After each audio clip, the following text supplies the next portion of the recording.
Hi everyone, Donna here with Bookkeeping Made Simple, and today we're going to talk about this wonderful word that everybody likes almost as much as they like the word diet, and that's a budget. It's critical for the health of your business that you have a budget. A lot of us think of it as being very restrictive, and it is. It honestly is. But what a budget does for you in business is it tells you where you need to put your attention. There's money that needs to go out. Okay? If you are an information worker, then you have to buy certain software. You have a lot to pay out in subscription fees. You need to have Microsoft, you need to have Google, you need to have whatever software that you're using as part of your business. If you drive a truck, you're going to have to spend money on maintenance and repairs and fuel, and that's just the way it is. We don't always have a lot of control over that. But when you have a budget, you can sit down and really look into where your money should go. So yes, you're going to have to spend money on certain things that are required for you to perform the product, to produce the product or perform the service. Moving forward, I'm just going to call it a product because even if it's a service, it's still a product in accounting terms. But you have to know how much your product costs. And so what it costs you. So for example, when I'm creating a proposal for a new client, I have to know out of the gate, how many hours is it going to take us because we do a flat fee pricing. So how many hours a month is it going to take us to perform this service? And I keep that in mind. I have a pretty good idea because I've been doing this a long time. And so when I price it out, I'm basing it on, oh yeah, this is only going to take a little bit of time. This is going to take a lot of time. This particular situation it's going to take just a little time some months and more time other months. And so with that in mind, I can then come up with a price for my clients that's going to be fair. It's going to be affordable to them, I hope. And it's going to be enough for us to cover our costs and make a profit. So with that said, I also have to know what goes out. So I have to know what my cash flow is. And I have to have some control over when it goes out. The reason for that is that I want to make sure, for one thing, I want to make sure that my bank accounts stay positive. It's usually a really bad sign when you start overdrafting accounts. But I also want to make sure that I know what's going out. It really is. So every month, as I'm going over my own bookkeeping, I'm also reviewing, do I need this service that I'm paying for? Are there less expensive options? And that's usually if it's easily, traded off. So for example, Microsoft and Intuit, I'm kind of in their ecosystem, so I'm not very likely to change. My phone systems, every time I change my phone systems, I lose a bunch of clients because there's always hiccups in it. So I'm not very inclined to change. Once I get the phone system working, I am not inclined to change that because that's a big deal.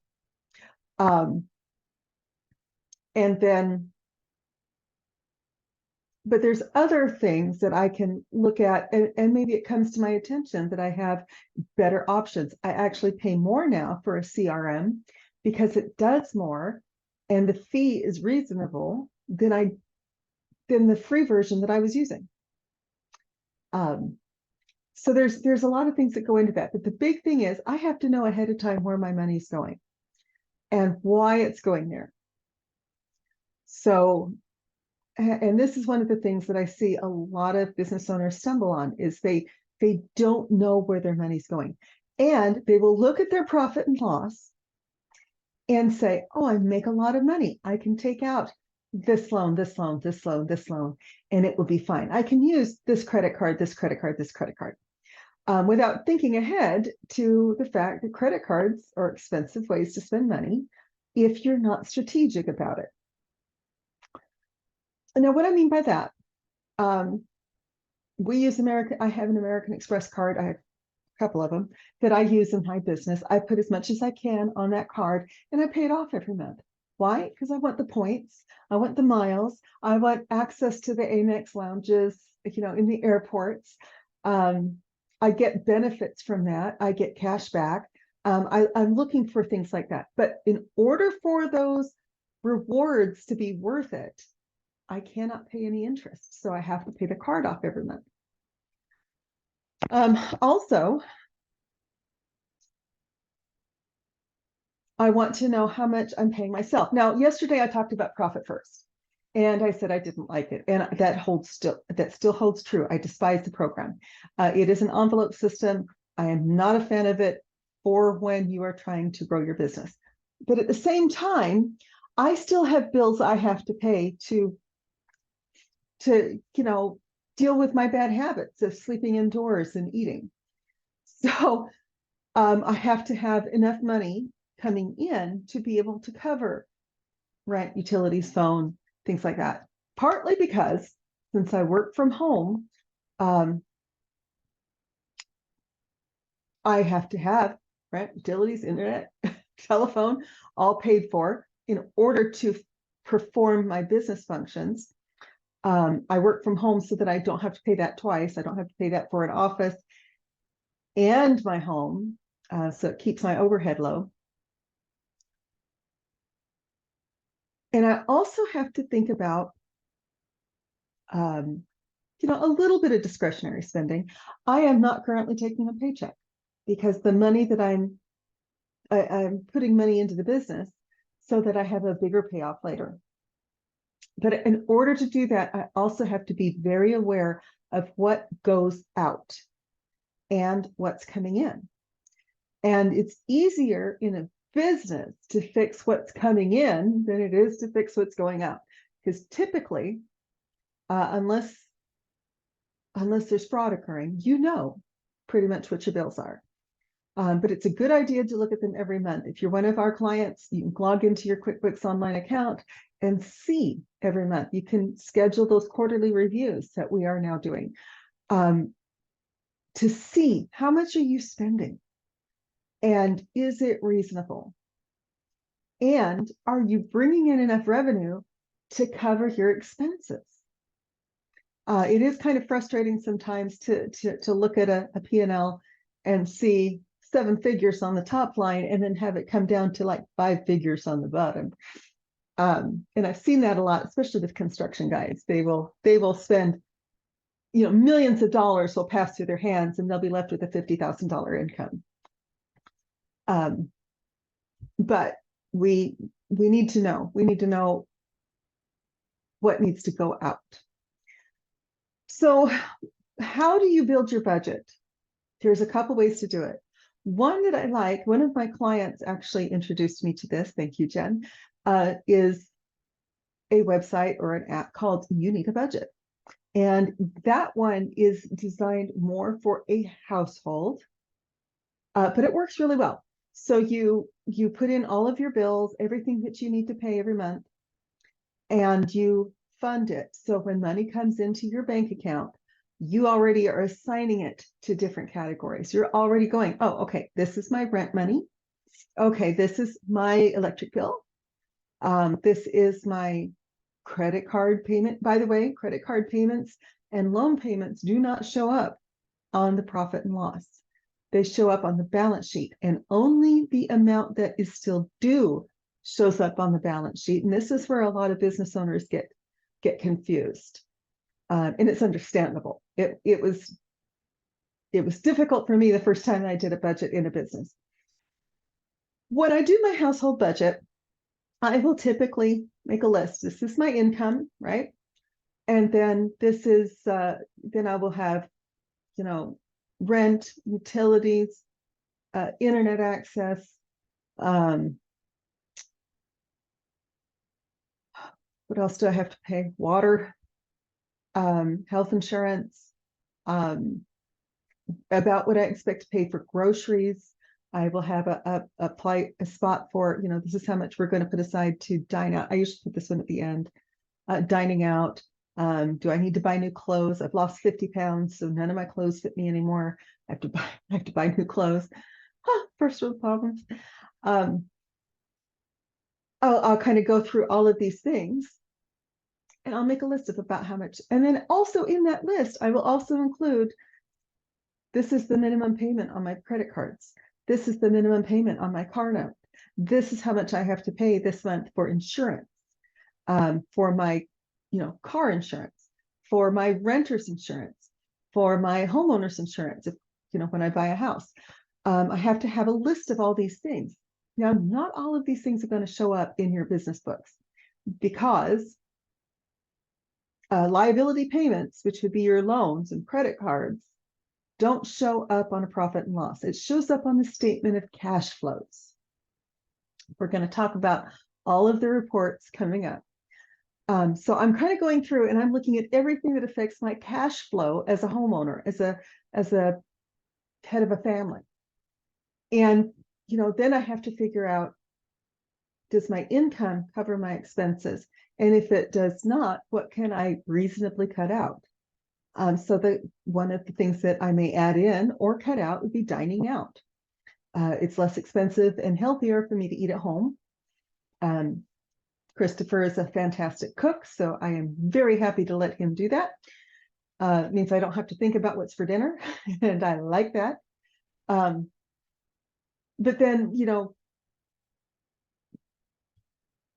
it's just one of those things I have to think about. Okay, what do I have in the freezer? I don't have a lot of money to eat out, but what do I have in the freezer that I can cook?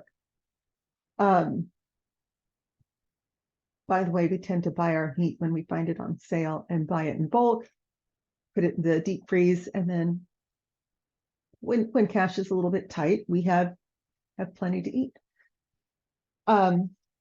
Another one that's a bit more discretionary, like I said, is clothes. In my case, I've lost so much weight. I've lost about 3 dress sizes. So I have slimmed down to the point that I literally cannot wear the clothes that I was wearing last summer. I have to go buy new clothes because nothing fits. But if I hadn't lost the weight, I wouldn't have anything in my clothes budget, because I have lots of clothes that fit me at 180 pounds. They don't fit me at 120. Sorry, it was 170 was my start weight. Now I'm 120. So yeah, 50 pounds. So I have to go through and say, yeah, you know what? I don't have any clothes that fit. I have to buy clothes, really, whether it's in the budget or not. Now, within that, I have some options. I could go to Saks Fifth Avenue and I could buy clothes there. My budget will not go very far there. Or I could go to Burlington or Ross and find some cute clothes there. Or I can order them online. And I have some options. I can decide if I want to spend thousands of dollars on a dress or $20 on a dress.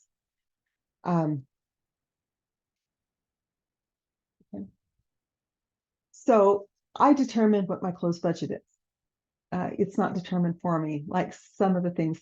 My utility budget is for a lot is determined for me. My fuel budget, I only drive a few places. And this is where I love that I'm able to work from my home office. And I think that's the future. I only have to drive to the grocery store, which is 2 blocks away, or to my business networking group once a week, and up to Salt Lake City once a week. So I have 2 trips to Salt Lake City and a few trips to the grocery store. And that's pretty much all I drive. So if I'm short on gas money, I can then decide to consolidate trips. I can make some changes to make it work. If I have if gas prices are low and I have plenty of money for fuel, then I might say, well, let's go on a road trip. So, but you have to have a plan. You have to have as a business owner, you have to know where every penny goes. And I do mean every penny. Why? Because one, that's the whole reason here in business. If you want to spend money on your personal stuff, and again, I'm going to do this video on commingling again really soon.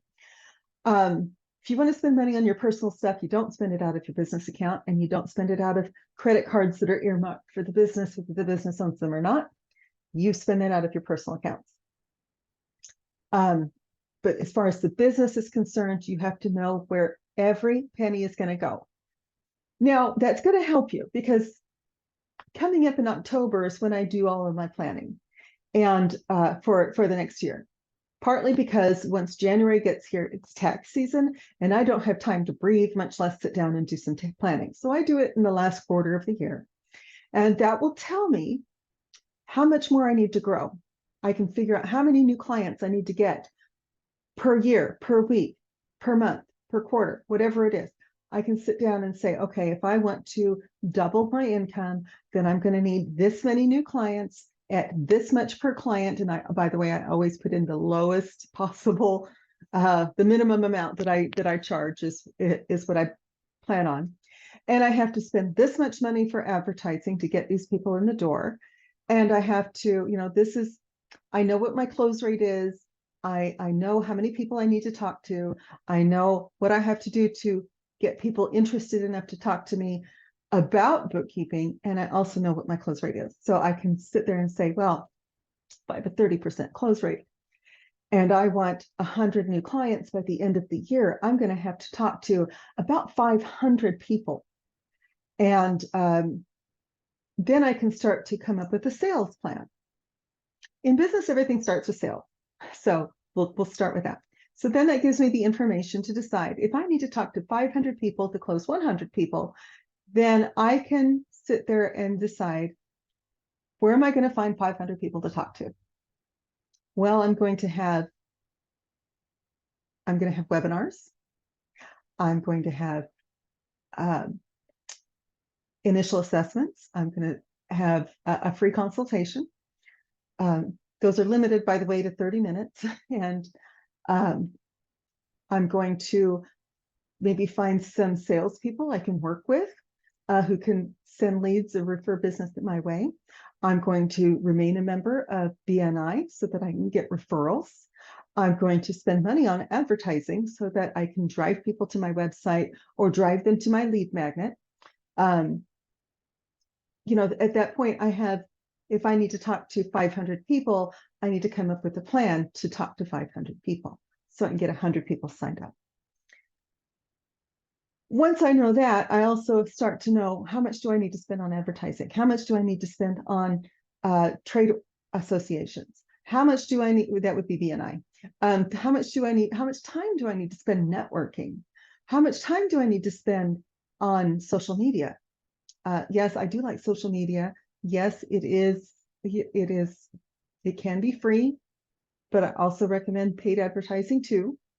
So that knowing what my sales numbers needs to be also tells me how many new clients I need to bring in.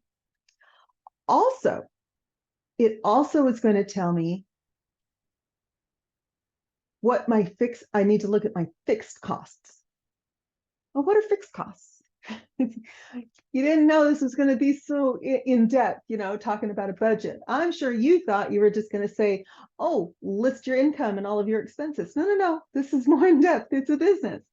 What are your fixed costs? So fixed costs for me are rent. My rent is the same amount every month, unless the landlord raises it. It is the same amount. It doesn't matter if I have 1 client or 100 clients or 1,000 clients. My rent stays the same unless I choose to change it. My utilities are basically a fixed cost. They are going to be about the same every month, except for a couple of months in the spring and a couple of months in the fall when I don't need to have either heating or air on.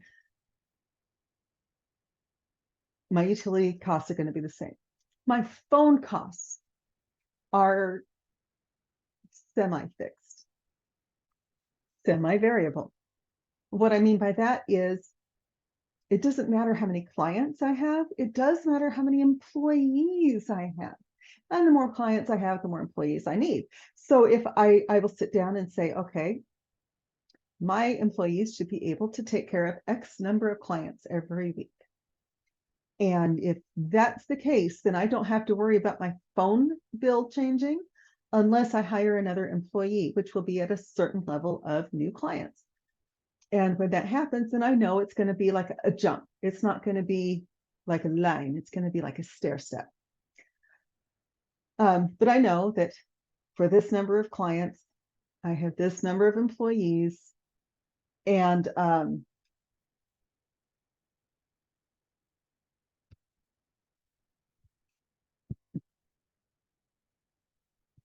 it's, it's important for me to know that.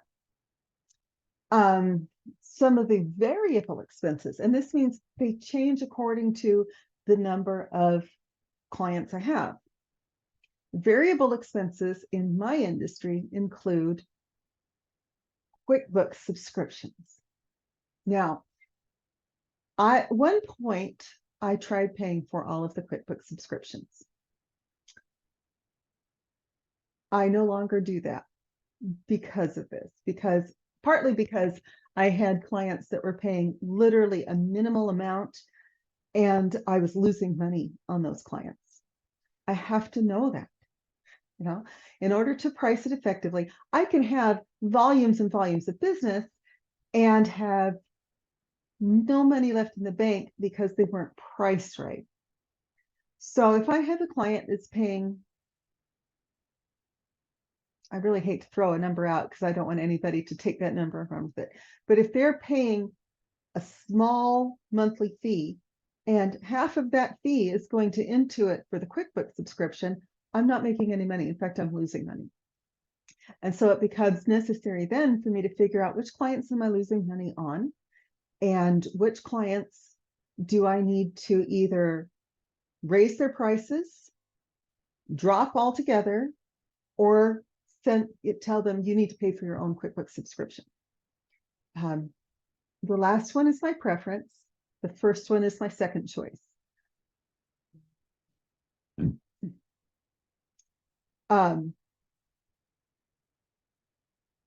So when you start to dial in your budget, you're going to know all of this, and it's going to help you. It's going to help you price your services or your products so that you're actually earning.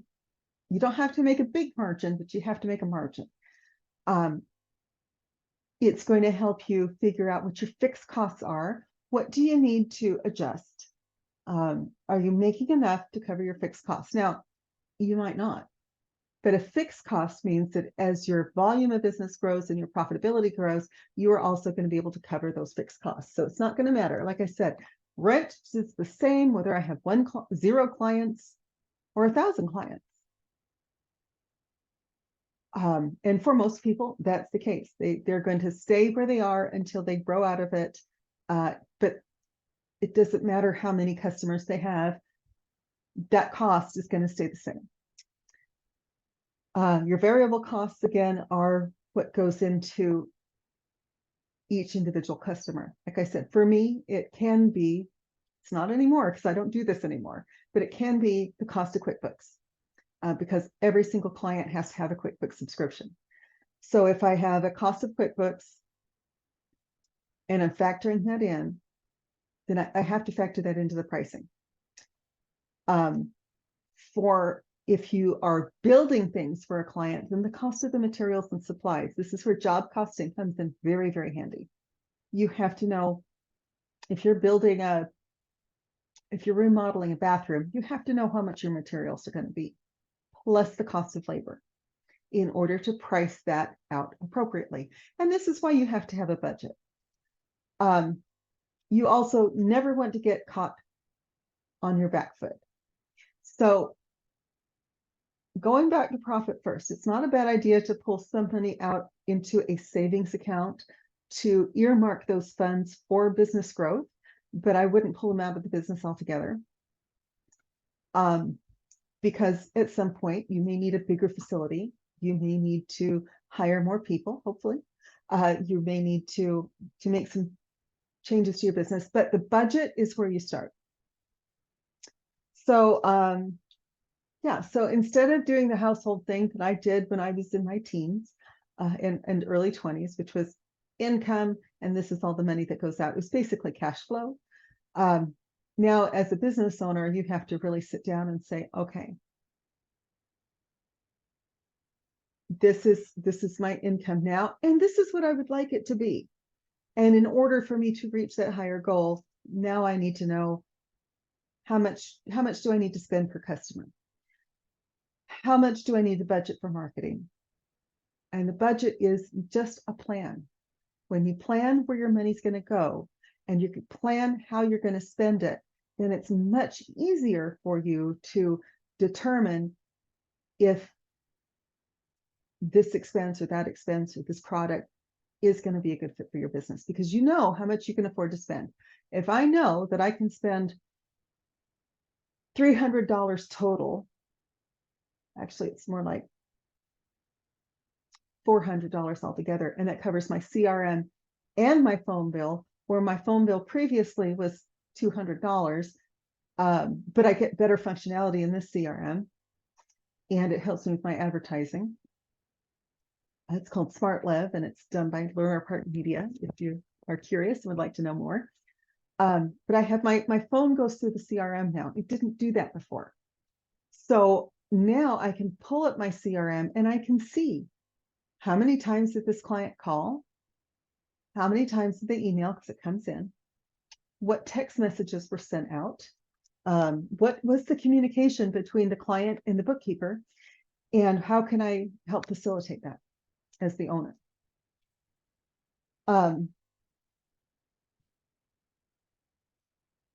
So you have two parts of business budgeting. One is to figure out what your expenses need to be, and the other one is figuring out what your cash flow needs to be. And that is found on the statement of cash flows. Now, the statement of cash flows has some different sections to it, and I'm going to cover that later. And I'm going to go back over budgeting later too. But for right now, I'm going to call it good.